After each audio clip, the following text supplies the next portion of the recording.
Signal. Here we go. Well, good afternoon, good evening, good morning for some of us. Bienvenidos, one and all. You are here for many of us in the room, it's Easter Sunday, Passover, but most importantly, International Poetry Month. I like to say international because I'm really aware that the month of April is Poetry Month in many, many different countries, not just in the United States where I'm located. I'm your host for today, Sandy Yannone for Cultivating Voices Live Poetry, and you are joining us for our wild card open mic. And I'm using my lesbian poet trading card as my card for today. I don't have a deck of cards. Well, the third Sunday of every month is our wild card open mic where anything goes. Anything goes. And of course, when I say anything goes, what that still means is it's important to offer a content notice out of respect for our listeners who might need to make a decision about whether they are wanting to listen to your particular content. If it is of those categories, that would be fairly obvious to most of us about content that would need some clarification. We will be hearing from 12 first features, 5 minutes apiece, and then we'll head to the waiting list for as many folks as we can get onto the program in the 90 minutes, maybe a little stretch today. We'll see how we go. So thank you one and all for being here with us here in our Zoom studio. Those of you who may be watching on Facebook, and of course, those of you, the hundreds upon hundreds of you that we know watch our recordings on YouTube, as well as on Facebook. We are so appreciative for all of your voices here on Cultivating Voices Live Poetry. Well, before I get started and do a few other little housekeeping tips, I want to give a big shout out and a gleeful thanks and gratitude to our featured readers in last week's new book showcase. If you were with us, you heard just the most stunning constellation, our International Poetry Month edition of our new book showcase with Julie Marie Wade, Denise DeHamel, Octavio Quintanilla, and Tina Carlson. It was so special. They each had special connections with each other, which is, why we put this particular constellation together. And did they ever deliver the poetry? So thanks to them, and thanks to all of you that were with us live, and of course those of you who watched on the recording. Well, again, it's our third Sunday, and that is always our wild card open mic. And our first 12 will have 5 minutes, up to 5 minutes. That leaves some space, possibly, for more folks on the open mic waiting list. Kim Ports Parsons, I should say, is off for today. We send her some really happy Easter greetings, and a much deserved Sunday off for her. So Don Krieger and I will do our best to muddle through takes two of us to do the job that Kim does alone, and we'll do our best to keep things in proper order.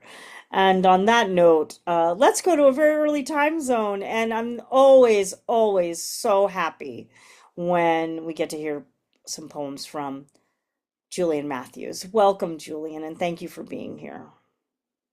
Hi, happy to be here. May I share screen? Yes, Don will help out there. Yeah, it'll take me just a moment here. Hold on.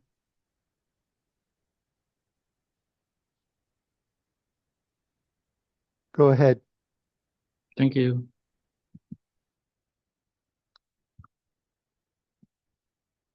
So the first one is called Ash Tree.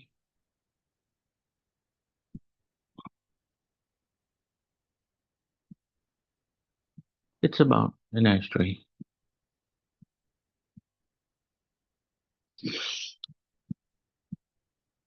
I'm a cocktier, perked up, ready to hear. I'm a gift from a friend long since dead, brassy, runty-legged, squat. I'm shaped like a shell, scalloped. Though I've never smelled the sea, felt the sun on my face, sand between my toes, been lulled by ocean waves. My role is limited to listening to your salty tongue and holding my own, dousing your embers with 1,000 crushes, burying your powdery residue, holding space for the grayness of your daily grind. I'm your steady, your corner warmer, the torchbearer of your only remaining vice. I'm the snuffer of others' unfulfilled expectations of you, the unrealized potential of smoldered dreams, the ifs and buts of charred regrets. I hear you speak of moonshots, presidents, and assassinations like you did in the 60s. News and politics are your bread and butter, all spit, spark, and fire. But time has staled arguments, regurgitated the same bad blood. History repeating itself. I read your thoughts like a cavern echo. Humans never learn, do they? Humans never learn.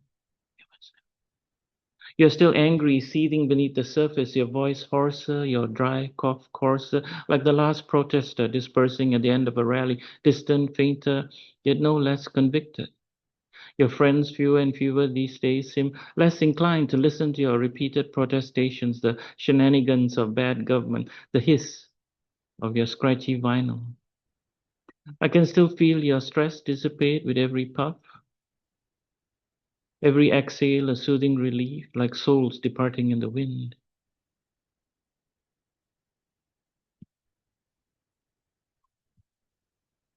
Oh, sorry. I'm the silent keeper of your smushed secrets, the sorries of forgiving, uh, the hurts from never forgetting. Today we sit together, you're alone, nothing needs to be spoken, nothing exchanged, only the spiraling haze of smoke signals between ashy nodes. Your roomy eyes seem lost in a memory, perhaps an old flame, the last embrace. As you take a final deep drag, then push in. Oh, familiar warmth, I take you in, put out. Oh, glorious afterglow. And then once again we part, and I let you go. Um, so the second one is called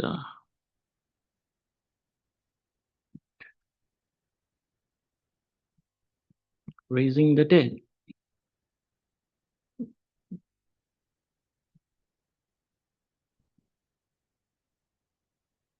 And okay, I think Sandy's heard this before. It's tongue in cheek. Raising the Dead. Jesus dies again this week. Same time, same place, every year, up on a hill flanked by thieves. But if you wait a bit, he comes back after 3 days, which makes one wonder, what took him so long? Was he in purgatory or limbo or knocking on heaven's door, or was he doing a little reno on his new digs? Maybe he just needed a break after 3 years of preaching and hanging out with 12 free organic followers. All those fanboy questions. For a computer, putting out those parables together were the true test. No cell phone, laptop, not even Google. Oops. So I have lost my screen.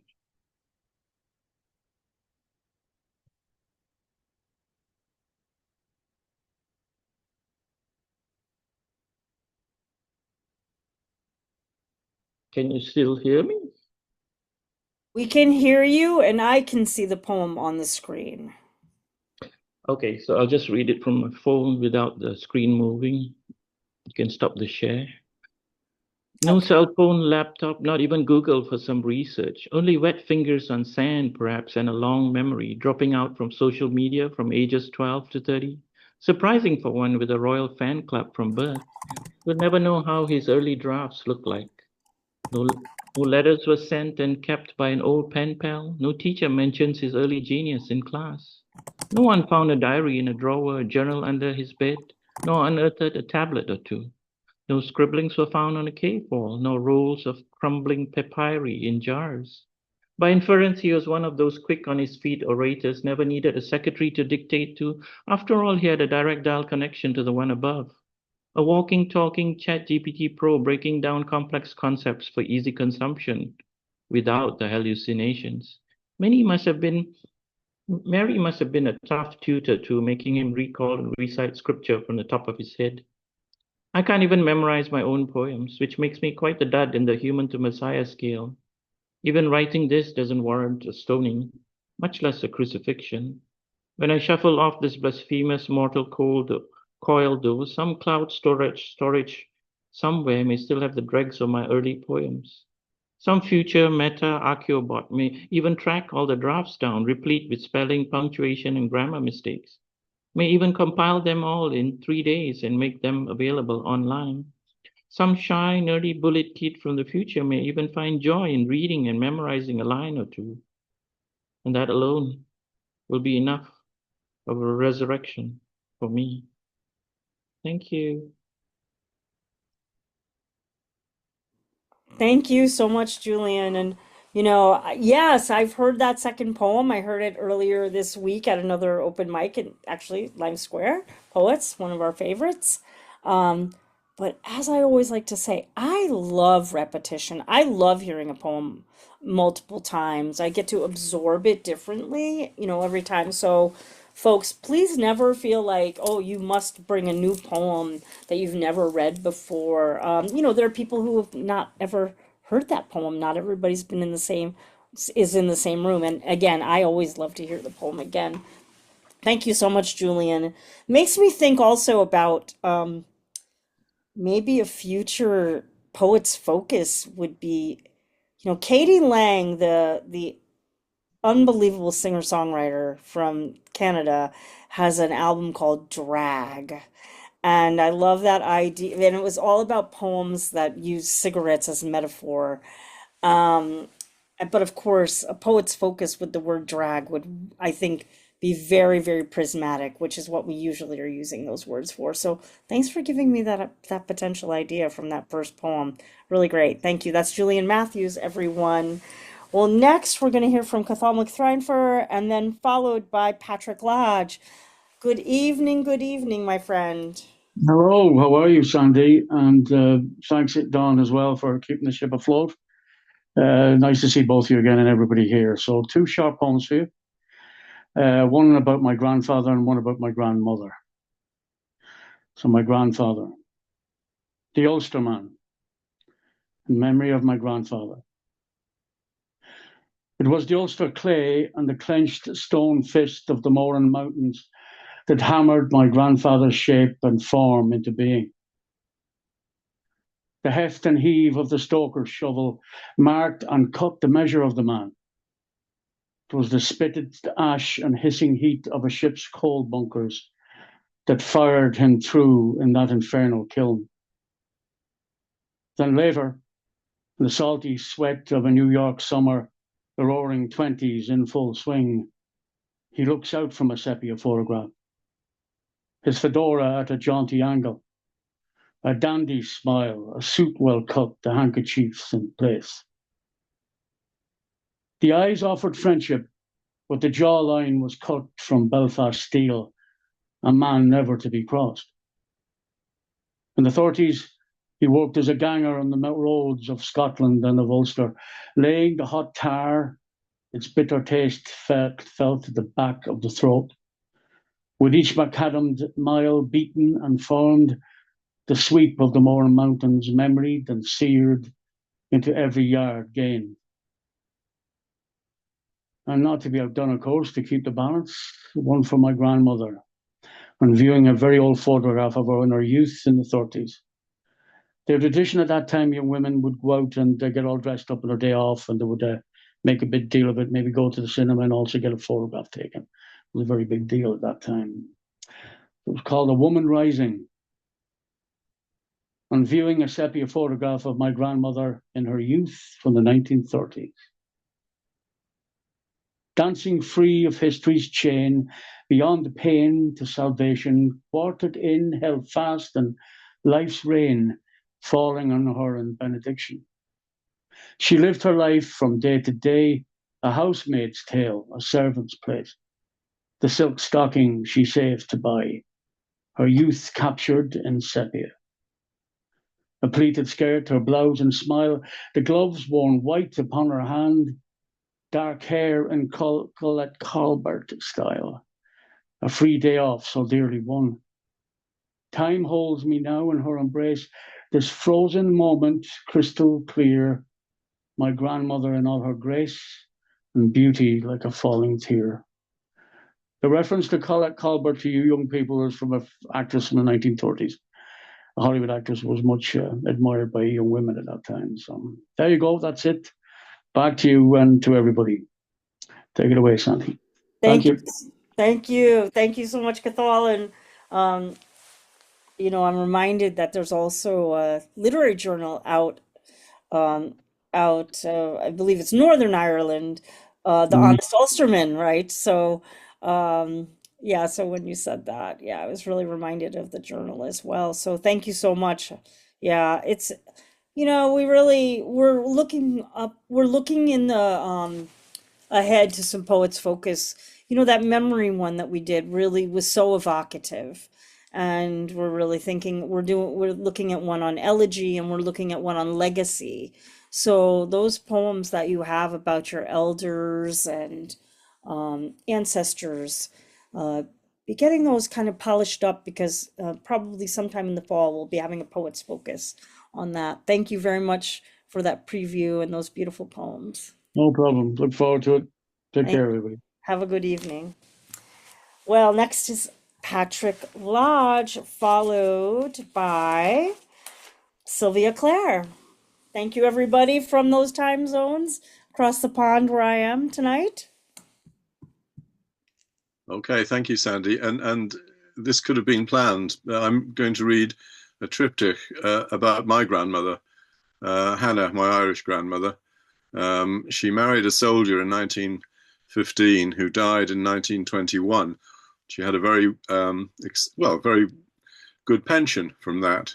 But a previous boyfriend laid suit, and if she married him, she would have lost the pension. Anyway, so this is called Hannah Baker at Summer Cove. Summer Cove being just outside Kinsale in County Cork, where she's from. Hannah skims a pebble across the Bandon River. It rises up over James Fort, a paschal moon, hanging above fields folded like bed sheets. Its light, the pallor of half-lost dream, silvers the river depths. An elder branch, leafed but unrooted, floats unaligned off Summer Cove, pointless, encompassed in slack water. Hannah watches, sees no roil of current, no disturbance of intent. She worries why she worries at the gentle slipway slap and suck beneath her feet, is persuaded by the infinite rearrangements of glittering shell and shingle. Hannah pawns her widowhood, but holds the ticket against redemption. So she did marry. She became Hannah O'Driscoll, and she moved to South Wales, where I was born. Her second husband died a few years later, unfortunately. This is called Hannah O'Driscoll, same woman, different surname. Hannah O'Driscoll in the back kitchen. The back kitchen, Graving Dock Street. Hannah chops salt, rhythmically reducing the white block, whistling a reel. The knife, her slippered feet keep the beat. Small drifts migrate like dunes across the table to be cornered, cellared, cupboarded.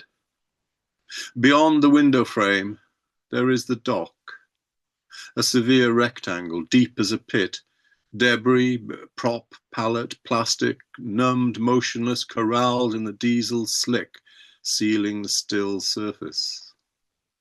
Hannah, a widow twice over, remembers a childhood tune, shapes to dance. Her hands flex and fan like a temple dancer, trying to draw the absence within her, hold it before her, grasp it. Hannah explores the differential geometry of grief, offers swoops, sachets, cambers, against the interrogation of planes, surfaces, the hard angles of regret. Hannah considers each thought carefully, carefully laid out, as if clothes across a bed for a journey she might still make. Her focus swims in bitter salt tears. She says, "This lot has fallen to her share. There is no looking back. She will bear it." And the final section of the triptych is Hannah McCarthy Goes Home, McCarthy being her maiden name. The back room is draped in dusty worsted heat, a stifling shroud damping the mule and stammer of rosary. Hannah shrinks. Rills of shadow flow down bolster and quilt. She is beached. A tide has ebbed through, sculpting body into an architecture of rib, keel, bulkhead. She dreams of the crossroads on the Bandon Road where she dances Sean Noss, feet battering out steps, hands loose at her hips, her fingers undulating, ripple a rhythm like a river flowing plump through new mown meadow. Taken up in the drift, Hannah floats weightless, transfigured gold, a salmon spiked by the fractured dancing light. This viaticum she will accept. She will merge into the river's run, return home to the knowing of ocean. Thank you very much, and happy Easter to everybody, if that's what you celebrate, like me.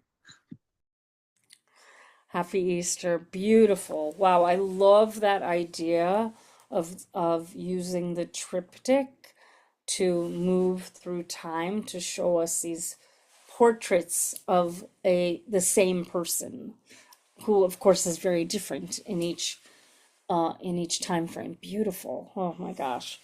That's Patrick Lodge, everyone. Thank you so much. Hey folks, a reminder that of course the chat is live. We're already seeing that. Please do feel free to put your appreciations for the poets and your missives, respectful of course, as well as just a reminder if you need to offer a content notice. And as well in the chat, you're very welcome to put announcements about upcoming readings, as well as those of you reading, if you want to remind us of any publications that you have available, of course, put those in, put a link into your presses. We're very, very invested in supporting you and getting some reach and potentially some book sales as well, anytime we're together. So thank you so much again, Patrick. And now we'll hear from Sylvia Clare. Good evening. Hi, good evening. I've got a slightly different theme to everybody else. I chose two poems. I don't know how many of you know, but I've been teaching mindfulness and meditation for nearly 30 years, and I specialize in teaching it for people who find it hard to access the practice, so people with ADHD and post-traumatic stress disorder and stuff.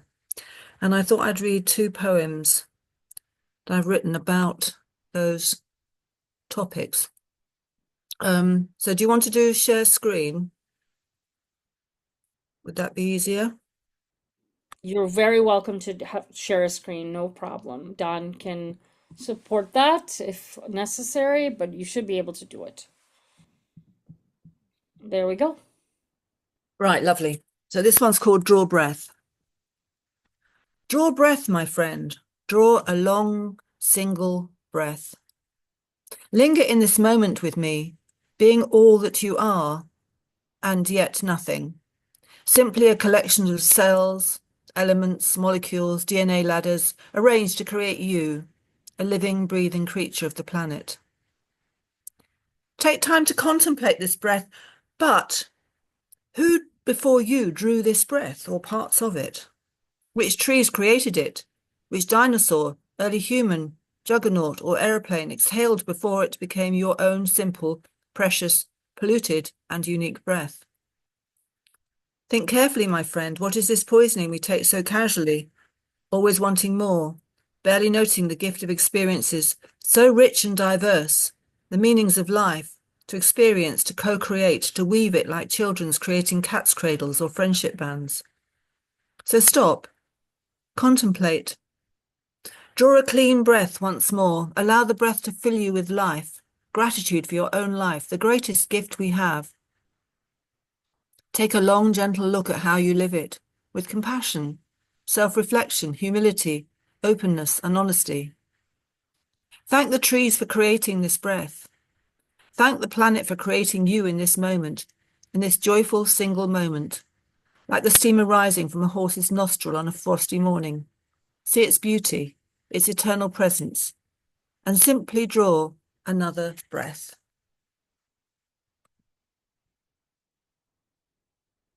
And then the next one, similar theme.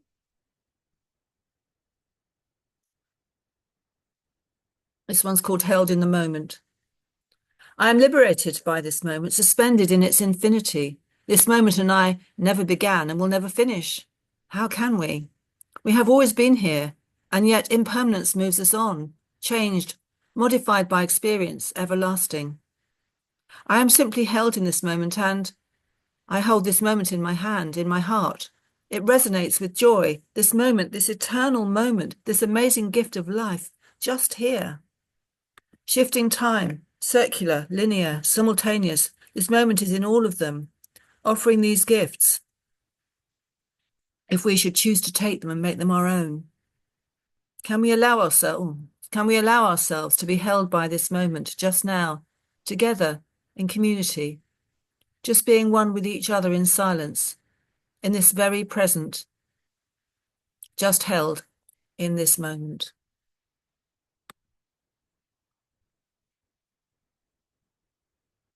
Thank you so much, Sylvia. And yeah, I guess I'd forgotten or hadn't absorbed completely what your profession is. It's a very good matching with poetry, of course. Yeah, it is. Yeah, indeed, right? And again, another good, and I think another good potential poet's focus coming up, using the word poet's focus on breath might be a very good one coming up in the future. So I'll keep you in mind for that as well. Thank you very much for those poems. Beautiful. Thank you. Well, we come across the pond over to New York. I believe that's where you're located today. Harvey Soss will be joining us, followed by Joanne James. Yeah, Welcome. I'm still here. Still here. You're still here. I actually went to a doctor to confirm that for me a couple of days ago, but I have two poems. I've also posted an invite to Artful Dodgers Poetry next Sunday in the chat. And this first poem is about friends who just don't receive enough praise. Gargoyles.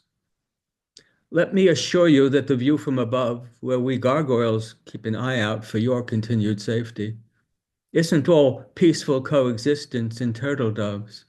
Please don't mistake the perceived slowness of our metabolisms for a lack of caring.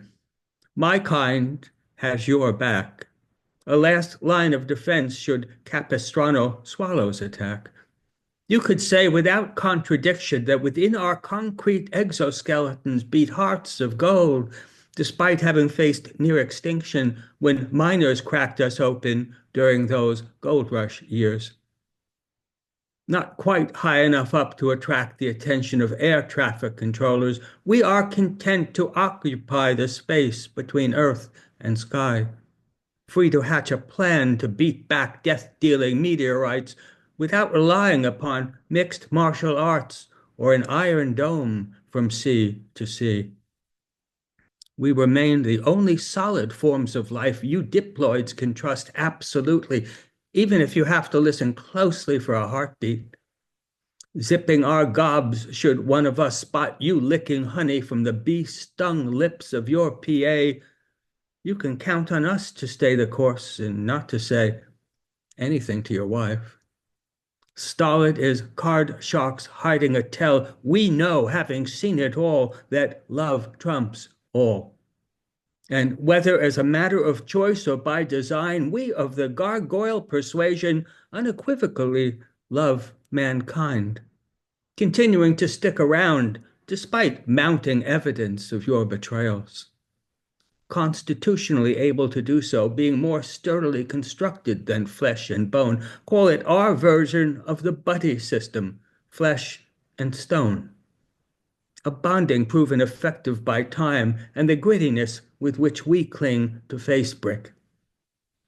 Affix one or more of us to the cladding of your Art Deco building, and you can rest assured that no Gorgon will ever come near you or your families. Wear your insurance policy when it comes to staring down, without fear, threats of a mythological nature. Only we can survive that stony-faced look with which Medusa and her sisters are wont to greet bipedal meat pies.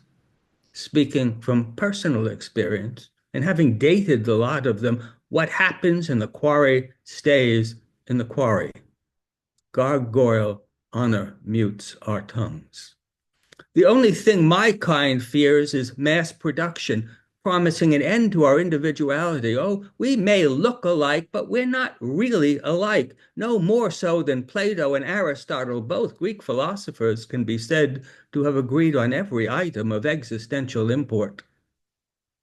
When we gargoyles regard you from above, a distance exaggerated by your fear of heights, we keep watch over you and yours, a small price to pay for our years of rent-free tenancy, giving a heads up to your children when the light turns red, and again when it's safe to go.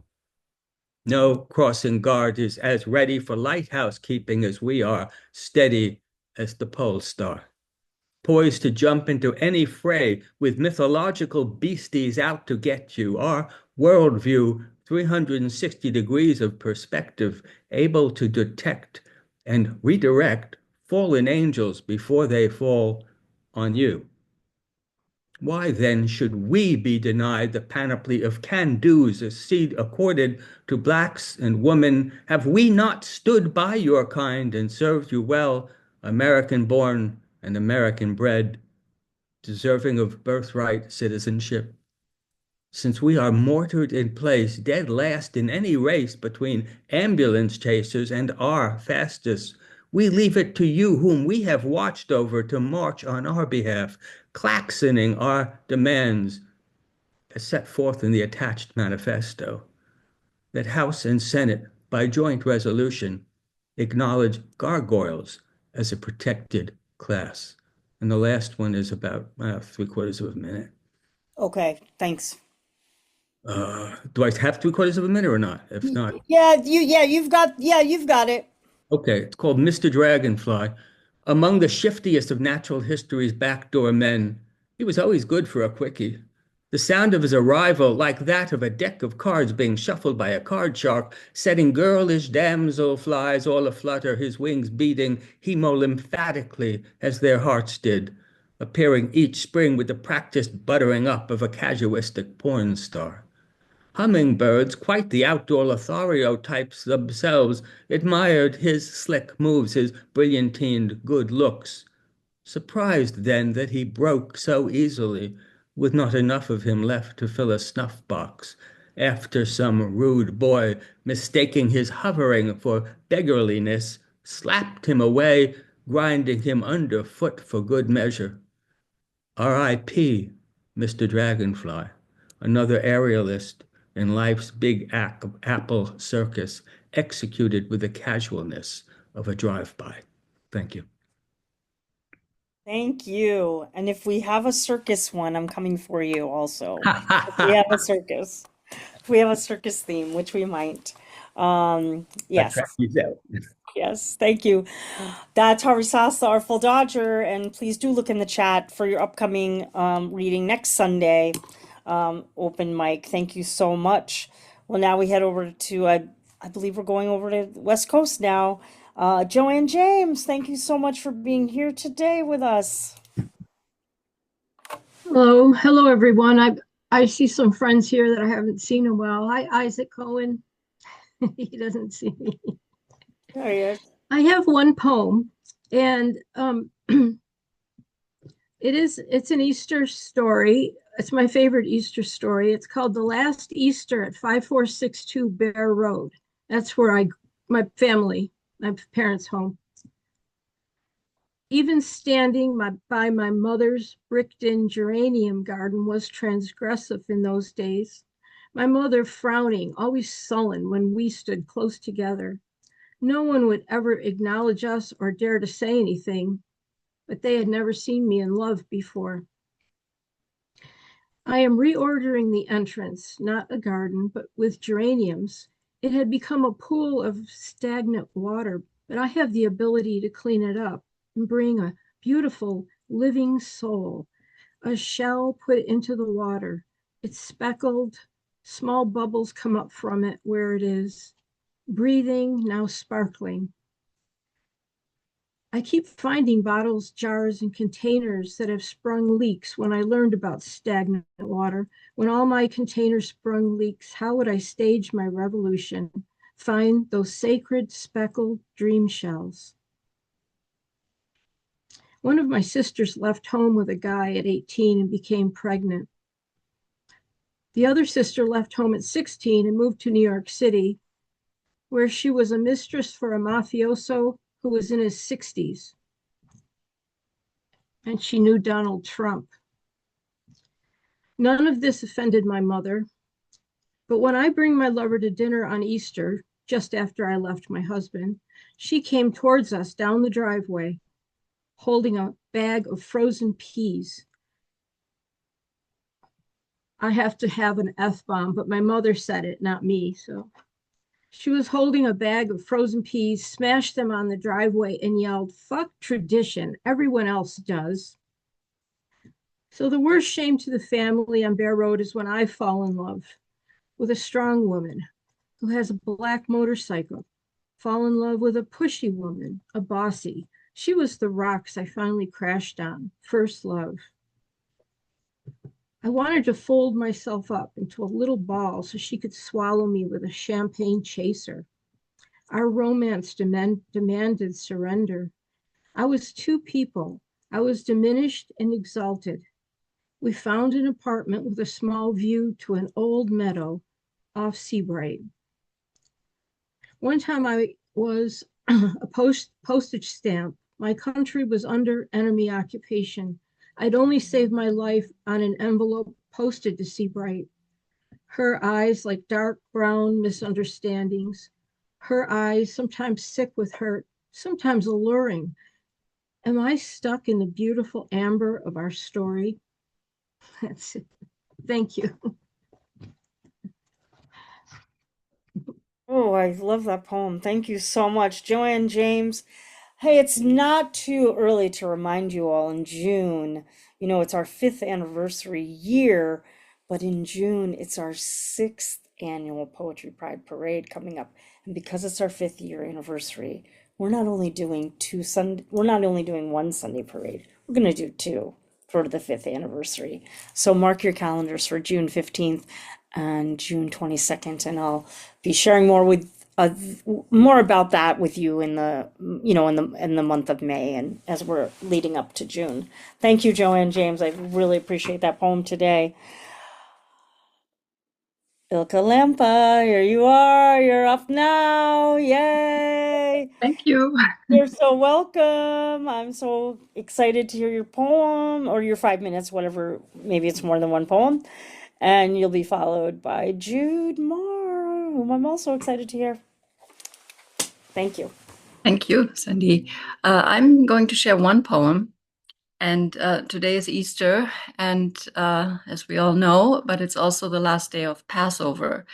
And I've been very interested, actually, since I was a teenager, in the connection between different faith traditions and spiritual traditions. So a few years ago, I had the great opportunity to study some ancient Hebrew, and that led me to this, to write this poem. Water before. Ayin, Ayin, Hokmah, Bina, Gevurah. Ayin, Ayin. Mountain and cave, two halves, under and above. Hidden circle, water before. Shamayim, there, water. Both sky and heaven in Hebrew. Do not know why it is a duel, my teacher said. Namu might know. Law of mirrors, mirror wisdom, Shamayim, mountain and cave. We carry both in our heart, my other teacher said. It's Chaim, tree of life.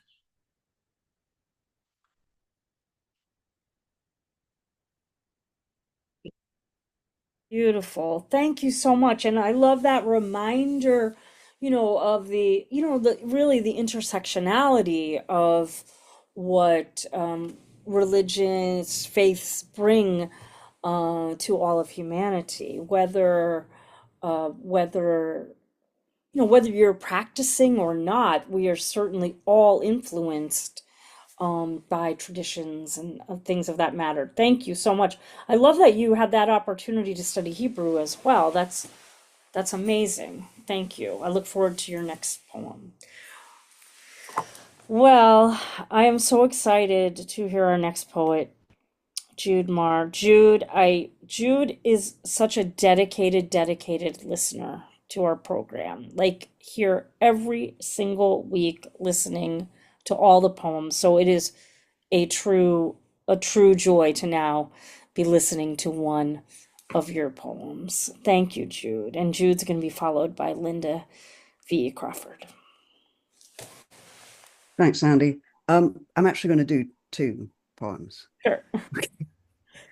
First one, just as a warning. First one, I guess, from the sublime to the sinister, with possibly a content warning for relevance to our current state. It's called A Meditation on States of Emergency. One of my neighbors has a camera trained on all the trash cans in our city street. His commitment to surveillance is surpassed only by his commitment to record keeping. He reports what he records to the city's enforcement officer, the man in charge of trash crimes like making deposits in the wrong person's can, like not recycling past lives, like leaving outtakes of yourself stacked and rotting at the curb's edge. Another neighbor has a camera trained on the first neighbor, who reported him for poor trash can placement. Neighbor number 2 also makes notes about those who dare to walk along our street, which is a cul-de-sac. Number 2's camera catches anyone who appears to be considering public urination or consumption of stolen thoughts. Also, anyone in possession of untypical for our neighborhood hats or genders or pigmentation. While number 2 records everybody in potential acts, in photographic delicto, in private expressions of grief or despair, while he pins those he has othered as specimens to the styrofoam of his avid hippocampus, all the while number 1 is deep in his numbered lists, checking names against every ordinance, every offense against the city, against the piss-filled moat of his outrage. These men are enemies, connected wirelessly by hope, that someday at dawn, the garbage collectors will break down their neighbors' doors, bind and blindfold the human trash, bundle them towards the incinerators. While number 1 and number 2 prepare themselves to be perfect servants of annihilation, I walk out of my building, pinned by intersecting angles of scrutiny. I feel my name scratched onto a list, feel the drag of history follow me into the street, into the city that I call home.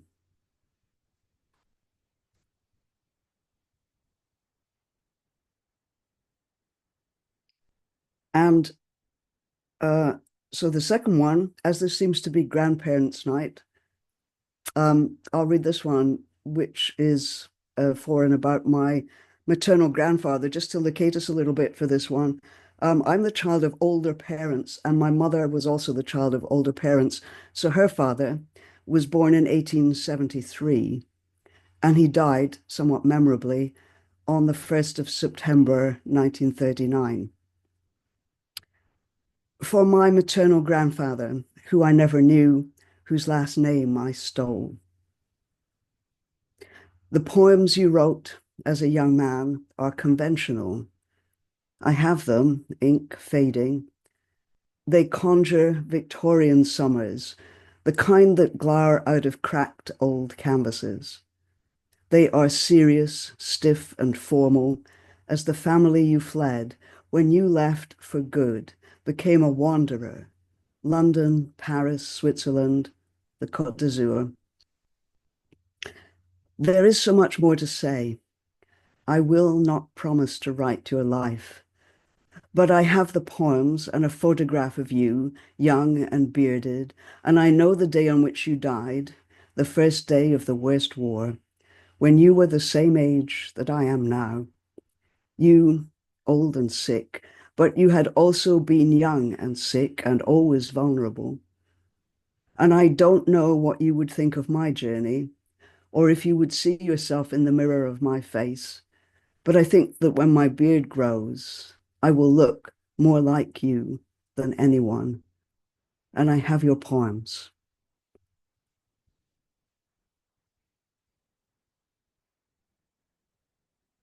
Thanks. Thank you. You know, I don't have my little heart. I don't have my little heart, my little chime heart today, but I want to like chime heart you. And it is well worth the wait to hear your poems. Thank you. Thank you so much. Um, well now, you know what? I am still thinking about LA, Los Angeles, where I was a couple weeks ago.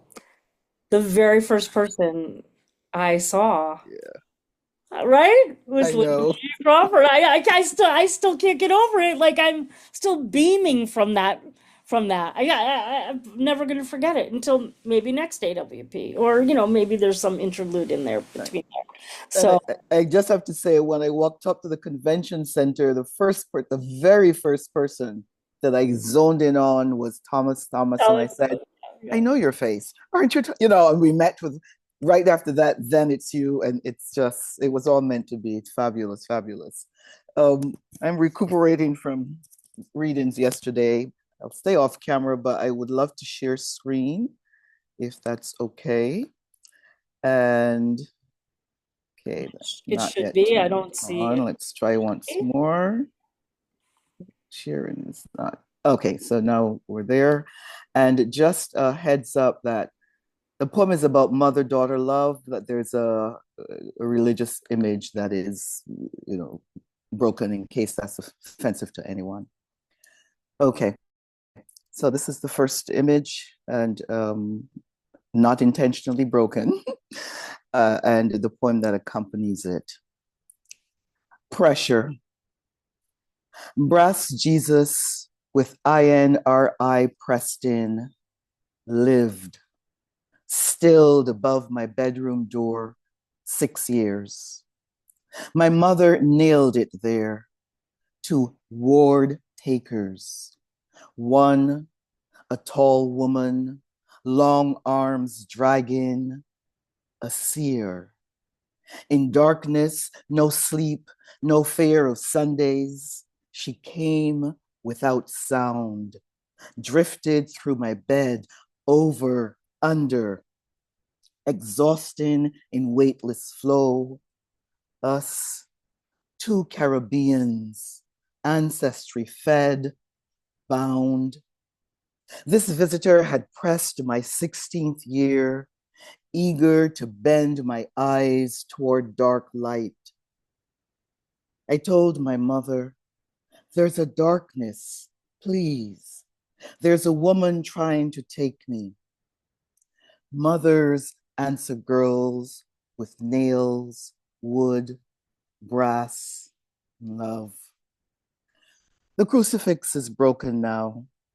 Jesus dangled on tiny brass screws, silent left palm pinned. That's the first poem. Thank you. And this second poem is entitled Rosary. I keep a rosary in a cup holder in my car. When I'm in trouble, worried for my sons, the world, I rub it if I'm near, think of it if I'm far, compel it to bring answers that I can make work for me, for them. It's Jesus and Mary carry no sacred meaning to me. Yet, these beads have the power to help me know which right is right. It is my mother's left. I pray to her. End of poem. Thank you very much. Wow. Well, first of all, thank you for the poem. Second of all, best wishes on the recovery from the readings yesterday. I'm too recovering from readings, which is an odd thing to say about doing something so joyous, but we know we know what we mean in the spirit of that. Right, we put everything into yeah, the it. voices, the energy, all of that. The third thing I'll just say very, very briefly, folks, we had the pleasure of having screen share for those poems, and we've had the pleasure of hearing, Lynda share vastly different kinds of poems over the open mic. But these, you got to see how she utilized the shorter couplets or the couplet and kind of poems that were a little shorter than perhaps what we're used to from you, and different pacing, right? That's it slightly slowed down. Those lines and those line breaks were so crisp, so perfect. So I'm very grateful for us to have been able to witness and hear that at the same time. So we just had a little mini masterclass on how to do that. Thank you very much. Thank you very much. Thanks everyone for listening. Well, we go now. Oh, you're muted. Oh, Sandy. Yep, got it. So happy to see Laura Daniels. And, it's such a joy. We have folks who've been with us all 5 years and in intermittent times over the 5 years. And the joy that I'm particularly feeling in this 5th year of continuing to be introduced to new poets, and you're one of those. So thank you for being here today. Thank you. I'm going to share a poem that was published in a recent anthology called Silence is Consent, which was edited by Christopher Bogart. And I dropped the link in the chat, and the proceeds are going to be going to the ACLU. And I think there's over 300 poets represented in the anthology. So this is one that was written as at a writing prompt at a group I belong to called the Amherst Writers, the Northeastern Amherst Writers. And the title is called Thinking of. Thinking of cold days in January, snow dusting my sidewalk, rain coming before snowfall, ice forming under the flakes, slippery surfaces outside my window, a filled mailbox waiting for me, correspondence from a friend finally released from the post office, packages delivered and waiting for me to venture out the front door. What's left to eat? Running out of snack popcorn, canned soup for today's lunch, programs recorded that can finally be watched, books by my bed that are ready for eye diving, stilling in the quietness of changing weather, waking up in darkness as winter unlatches, anticipating life changes to come. When I was young, I looked forward to snow days, discovering that school was closed, listening to CBS News on morning radio. How things have changed since that time. Today, getting notifications by mail or text or portal. And how that makes me think of Star Trek and Deep Space Nine. Anything to distract me from dwelling on him and his minions. The way my plan to ignore them was disrupted during group chat. ICE, the government-sanctioned agency geared up for disruption. How scary it must be to have ICE on the other side of your door, demanding documentation, unleashing hatred that dehumanizes, losing ground in my belief in our democracy, reactively writing to document what's occurring, isolating myself away to maintain sanity, the children, anxious for balance to be restored, hope that love trumps hate always and in all ways.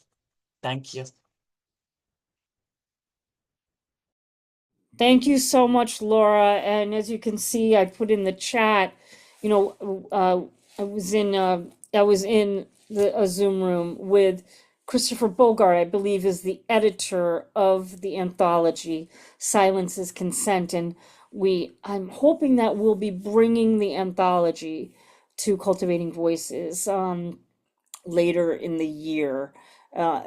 Whenever we can. I was so compelled. I'd known about the anthology, but I had not met him before.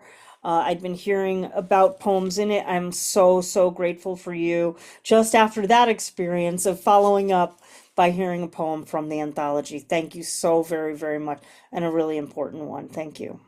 A real pleasure. That's Laura Daniels, everyone. Well, now we go to one of my other old stomping grounds. I can't even really call it a stomping ground. I lived there for 22 years. Oh my gosh, Olympia, Washington, and Ken Burch. Hi. Well, You know how much I love your poetry, my friend. So thank you. I can't wait to hear what you have for us today. And yours as well. And I can also say, it's not a rainy day today, but it often is, and that makes stomping a mud risk. So I would not recommend anyone stomping now. So here, I'm going to do one today. This is something I wrote originally. I've revised it, but I wrote it for the theme on memory.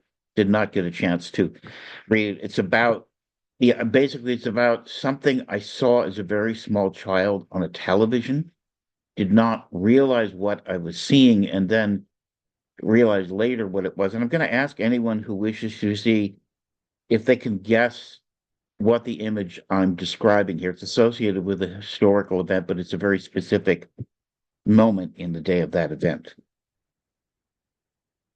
A sea, coast, rain felt on my face. Known before I knew what was or what was not on or in a box. And the picture was the same everywhere the dial could be turned. On and in a box on which all could be seen, I saw, or I thought, a young man leave the plane in black, white, and chalk. And the picture was the same at every number the dial could be turned. In black, white, and chalk. I was too small to know why. There to escort off his brother stilled in the box. This I later learned. And the picture was the same at every number the dial could be turned. This I later learned. Grief seared in his face, the rage carved age within him. He guided the bloodied wife who had seen it end. And the picture was the same at every number the dial could be turned. Who had seen it end. Past the camera lights, child mind holds this sight. files away, does not yet know, could not yet. And the picture was the same at any number the dial could be turned. What it saw when I was not quite fully yet me, just before age 3. Just before age 3 must be kept somehow within, there, by coast, rain, sea. Thank you. Beautiful poem. Beautiful, beautiful poem. Well, take up that mantle and see if you can guess and put that in the chat, everyone. Yeah, beautiful. Thank you so much. All right, we move to Don Krieger is our final featured reader for today, up to 5 minutes, and then we're gonna head right over to the waiting list, open mic. It's one poem, folks, one poem, even if it's short.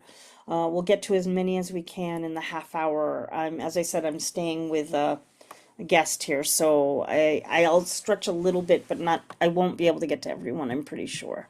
So take it away, Don. Thanks for all your support today.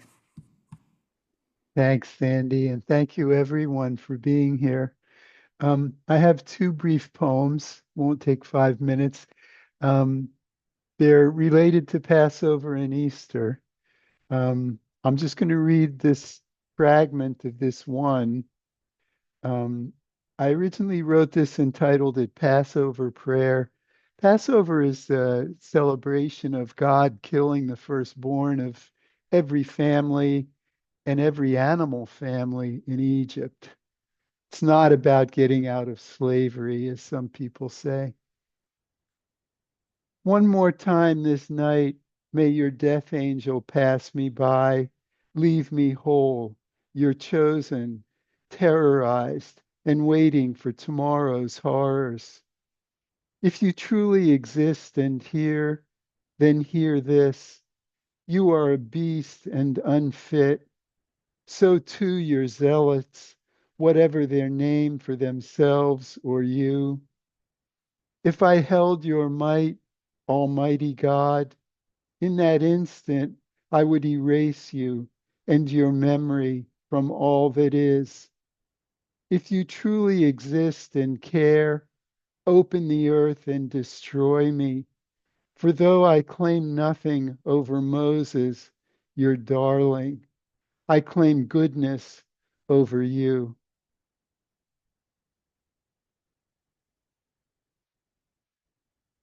My second poem is also an occasional poem. I just put it on the back of my book, which looks like that. It's a new one. And I put a link to my book in the chat. Please download a copy if you don't have one. And I just want to remind everyone that today is Easter, and today is the 26th anniversary of Columbine. Revelations from the Gulf of America. May we always remember, understand, and care enough to do better sooner, even when we don't want to. Nothing is more seductive, privilege. Indifference to the innocent suffering is a sickness. Our dead are different from yours. That frightens me, sociopathy. We cling to platitudes because they're easy, and we long to believe. My nation is great. God is good. We who count the dead on a scoreboard. But for wars and wealth, we in America were never great.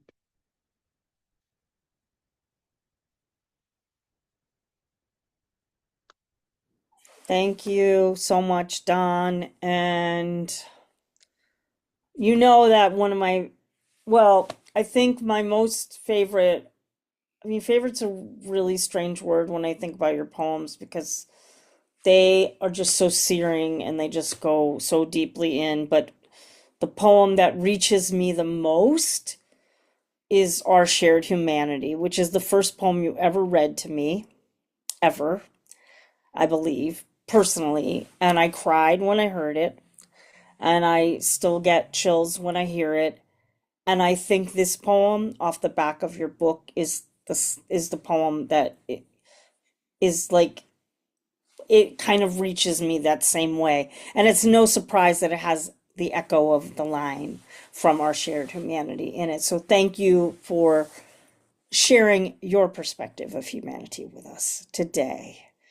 That's Don Krieger, everyone, whom, of course, we cannot do this program without Don. So thank you not only for the poems, but also for the time and support that allows all of us to be sharing our poems.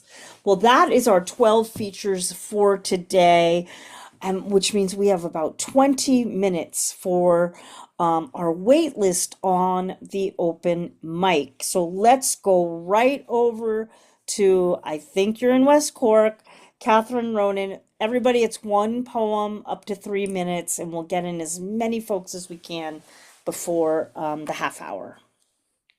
Good evening, my friend. Good evening, my friend from West Cork. I know you just said earlier that you don't mind hearing a poem twice, but this poem is special because it came out of a prompt that I got from Cultivating Voices, and it was published in the Stony Thursday, which is the oldest literary journal in Ireland. So there. Lost Notebook.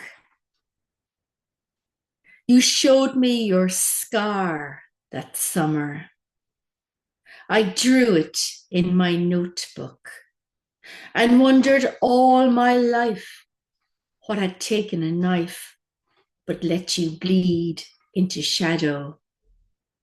I kiss that scar in my sleep sometimes, trace it with a corvid's feather, break the spine of my longing in the ink of it.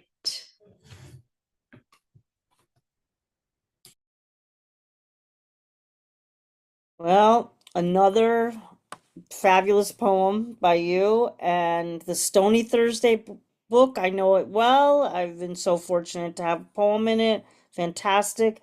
Jim Burke, John Liddy are the editors. Thank you for amplifying that.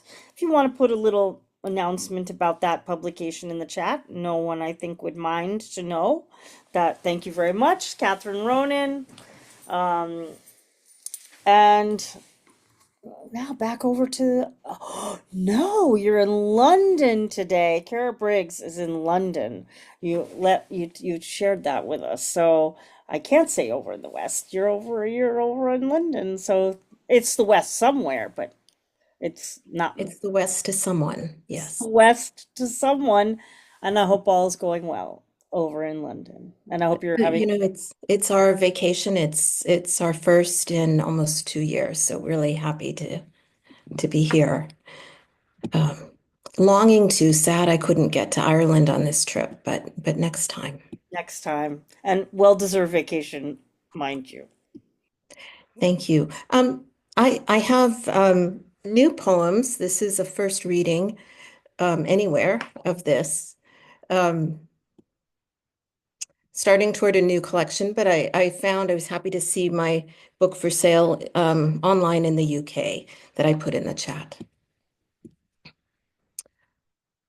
Girl in the Purple Sweater. From the churchyard to the sepulchre, the Kodak retina shot a clean line of light, then an imprint. The old man in black trench holding the camera, he had an eye for imagery, made a name for his generation's disaffected youth, disassociation from all that birthed them. In the yard at St. Mark's on the Bowery, he was not looking for her, but she walked into view, the girl in the purple sweater with lilac branches in her arms. The riot of purple, eroticism of lilac scent at twilight, mystery of black and white photographs. He watched the girl startle like a deer, turn her head as if to flee. He knew the furtiveness of youth, the fury and the fear, the wondrous light of the girl's self-expression. Hidden by the shyness of youth, he turned his lens to ground. The girl in twilight, knowing her image, a borrowed Benetton sweater, $10 of lilac branches bought on the steps of a nearby bodega, the blooms calling her to her distant home, all to live in memory, hers for certain, perhaps his. I know this because I was the girl in the purple sweater with lilacs, and he was poet Allen Ginsberg minutes before reading at St. Mark's on the Bowery in 1987.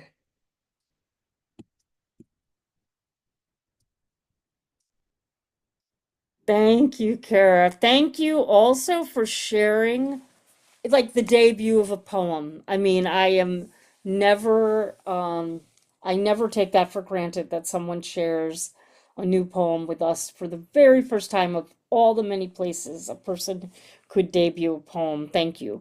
Of course, Kara's collection is Rivers in My Vein from St. Julian Press, and which we featured in our November new book showcase. And Kara was also one of our featured poets in Los Angeles just a couple weeks ago for our offsite on purpose.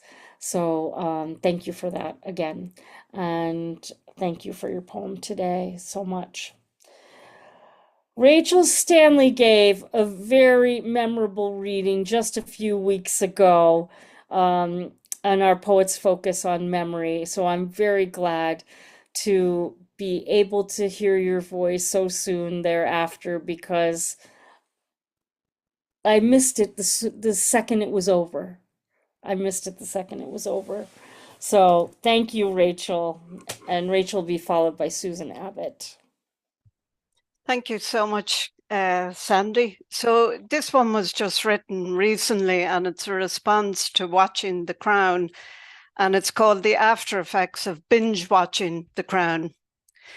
If only Lady Diana could have been Sinead O'Connor, she might have stormed from the ivory tower of the palace after being locked in her gilded cage, having failed to get the prenuptial attention of Charles or the Queen.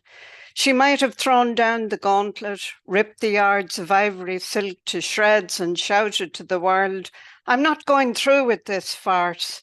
She might have said, "Have your bloody wretched party by all means, but don't sacrifice us on the altar of lies and deceit. I, Diana, Charles my unintended, and Camilla his forever lover." Years later, when she would look back at the ceremony, would she find herself saying, "Spare me your pompous claptrap, Archbishop of Canterbury"? I know it's a bit late in the day, but I can't help but wonder what would have happened if Diana had pulled a Sinead stunt of ripping up a picture of His Royal Highness before the assembled masses. It's kind of an attempt at a humorous poem. Well played, well played. Rachael, you know, again, we come up with ideas a lot of times on here. Someone, maybe it's someone in this room. It's not going to be me. So this is not, I'm just sharing this. And if it's already happened and I'm just sleeping, you can tell me. There needs to be an anthology of poems inspired by Sinead O'Connor. Right? There you go. Right, Susan? There you go. And it'll be an international anthology. Like it wouldn't necessarily, it could just come out of Ireland, but why have an anthology come out of one country when it can come out of many when it doesn't have to? That's just my 2 cents. There you go. So if you're going to be that person who's going to edit that anthology, let me know and I don't have a poem, but I will shout it from the rooftops and help you out there with that anthology. All right, Susan Abbott, I'm so happy to see you here in the Zoom room with us today. and to get to hear one of your remarkable poems. It's been a little too long for me. That's not like at you. That's just my heart speaking. I appreciate that, Sandy, and thank you. I've been doing a process these last few months of taking in the news somewhat, and it's too much. I can't take in a lot of it, but my process to deal with it has been to take a phrase or a word, something of the gestalt of the moment, and take that word and then work with it and making other words out of the letters only in that word, and then using those words to be the vocabulary for a poem, and to make that poem an acrostic poem, and using only that vocabulary, try and make it rhyme. So this one, I did that, is called Everyone is Welcome Here. And it's inspired by and dedicated to Sarah Imana, a 6th grade teacher in Idaho, who protested the sign removal from her classroom. She had a sign a banner that said, "Everyone is welcome here," and her principal came in and asked her to remove it. She protested and said that's racism. Anyhow, so this is an acrostic poem.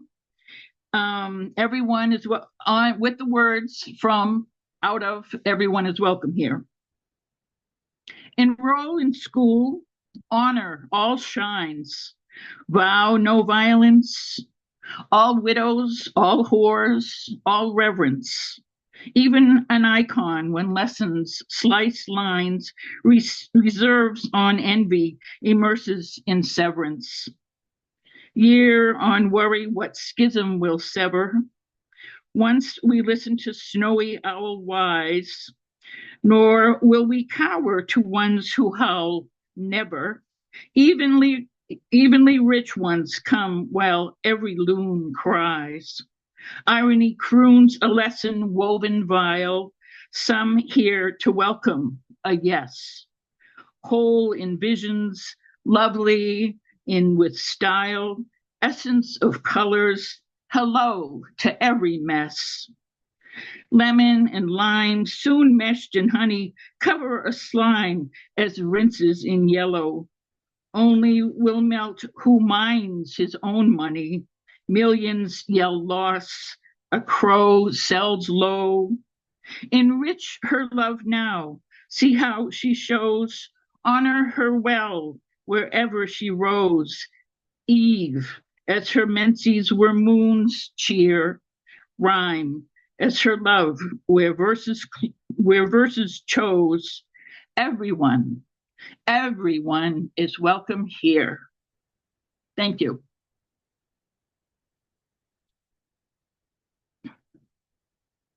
That is genius.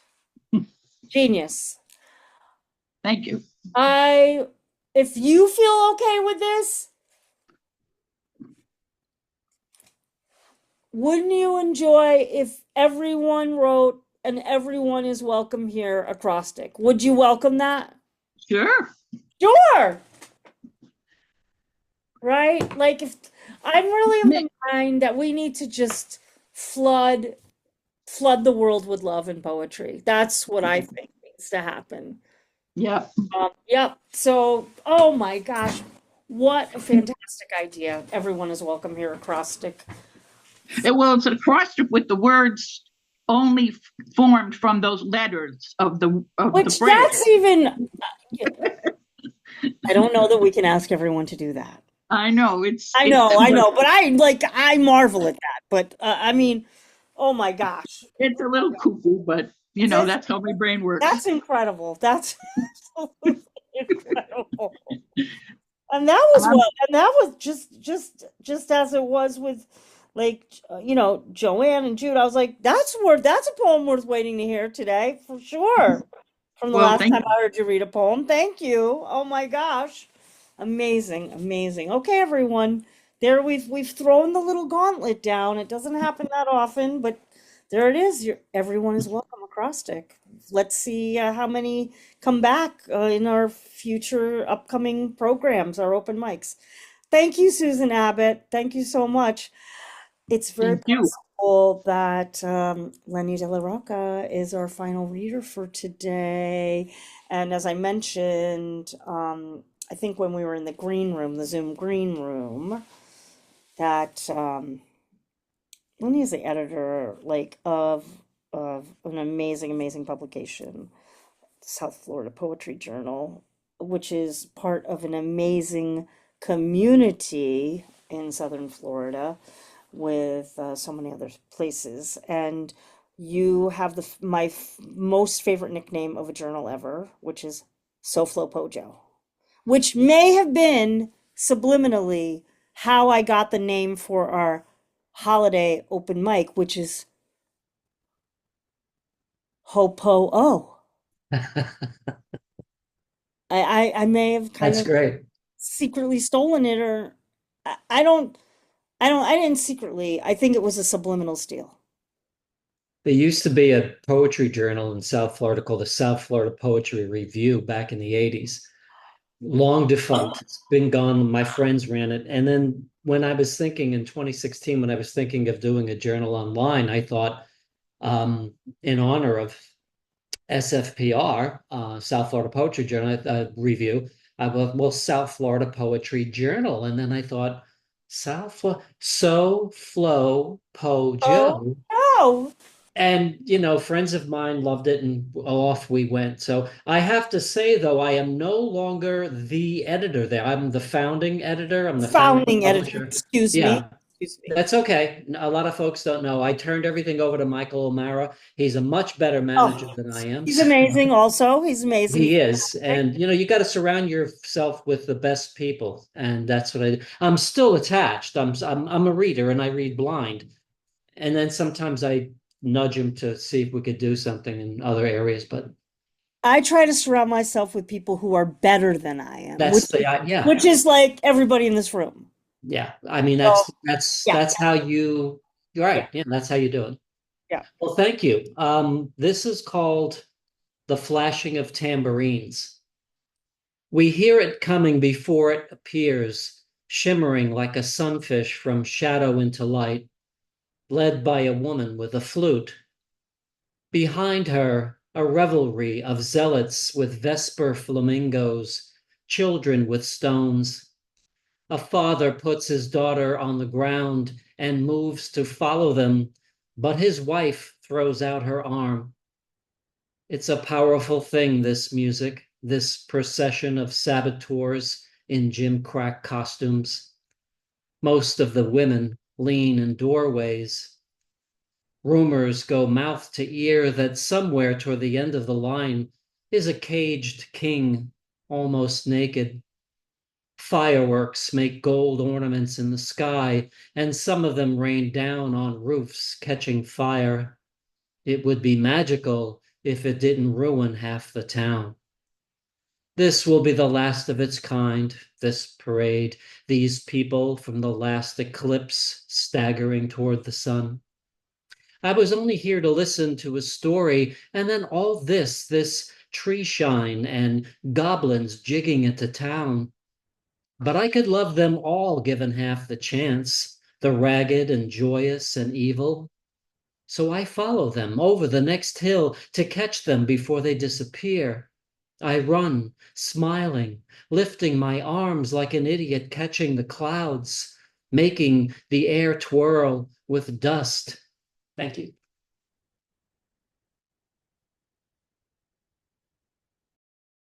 That's Lenny DellaRocca. And do you know if the journal's open right now for submissions? We never close. You never close. Never close. Never close. 24/7. Just like at a retro diner, never close. There you go. There it is. Submissions are always open. Right. The best ones are open 24 hours. We publish in February, May, August, and November, and the cutoff for May is already done. So we're putting together May, or they are. So we're reading for August right now. Great. Thank you so much. And thank you. Yeah, I love the journal.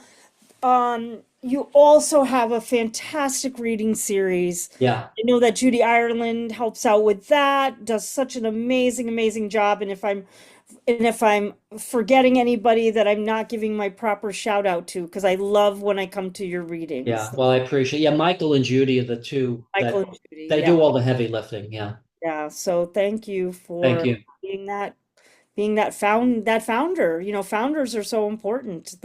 And the legacy continues. Well, folks, we are, oh my gosh, it went so quickly today. Our beautiful wild card open mic that closes out International Poetry Month for us here at Cultivating Voices live poetry. And we heard today up at the top of the first hour, Julian Matthews, Cathal MacThréinfhir, Patrick Lodge, Sylvia Clare, Harvey Soss, Joanne James, Eelke Lampe, Jude Marr, Lynda VE Crawford, Laura Daniels, Ken Burch, Don Krieger, and Catherine Ronan, Kara Briggs, Rachael Stanley, Susan Abbott, and Lenny DellaRocca. And wow, we got a lot of ideas for Poets Focuses in the future. We talked about a possible journal for you to submit to, as well as a prompt, a couple different prompts, even in fact. And that acrostic prompt, everyone is welcome here. I love it. I just absolutely love it. So thanks for bringing all the amazing poetry energy to Cultivating Voices live poetry from around the world this afternoon. And again, thanks to my hosts here in Jamaica Plain, Massachusetts, where I'm hosting from. We will see you in 2 weeks. It'll be our Poets Focus, and our Poets Focus for May with our 2 featured readers, and you on the mic is science/fiction. Our featured readers will be Lynn McGee with her new collection, Science Says Yes, and Kim Roberts and Michael Gushu collaborating, and their collection is based on science fiction, I believe horror films. It's really interesting. And you on the open mic of that theme, science/slash fiction. So get your poems ready, folks. Science is a very vast landscape, mindscape. Really looking forward to May, right around the corner. Well, again, thank you to all of you. Hey, we forgot to unmute and give each other a big shout out. So let's do that for a moment, and then I'll make my final remarks. Okay. There you go. Thanks, everyone. Everybody. Fantastic stuff. Beautiful. Have a great one. Yeah, thank you so much, everybody. Thanks to those of you who read, those of you who devotedly listened tonight. One, Sandy. One. So there you go. Appreciate Sandy. everybody being here. Sandy, can Yes, go ahead. I'm not sure if you're speaking. Yeah, okay. There you go. Oh yeah, Isaac. Hello, Isaac. Yes. Folks, so good to be with you. One. Isaac Cohen. Isaac Cohen. Oh, you want to do a little short poem? Go ahead. One. Okay, go ahead. Isaac Cohen. Isaac Cohen. No. On the battle flight, there are no flowers, no beauty. Blood injures the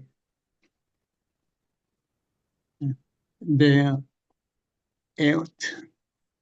Up, size, away, hidden by the weapon of mass destruction. Perhaps a little child will come and tell the leaders, stop. Thank you. Isaac Cohen, Israel. Thank you, Sandy. Thank Isaac you, Cohen. Donald. Thank you. All my friends in the room. There you go. And I hope the peace will come soon, soon, soon. Indeed, indeed. For all our peace poets, and as Kim always likes to say, peace, love, and poetry. That's what we're about here at Cultivating Voices Live Poetry. Again, I hope you'll all join me and Don and Kim in 2 weeks for our May program on science fiction. Keep writing your poems, everybody. And as well, please do what I've been saying for the past 5 years to end every program. Take very, very good care of yourselves. In this next couple weeks, take extremely good care of your beloveds and keep writing your miraculous poems in all the configurations and forms and imaginative ways that you put those, that you bring your creativity to the page. Keep doing that, because look what happens. Well, we'll see what happens in 2 weeks on science fiction. Be well, everybody. Have a great next couple weeks.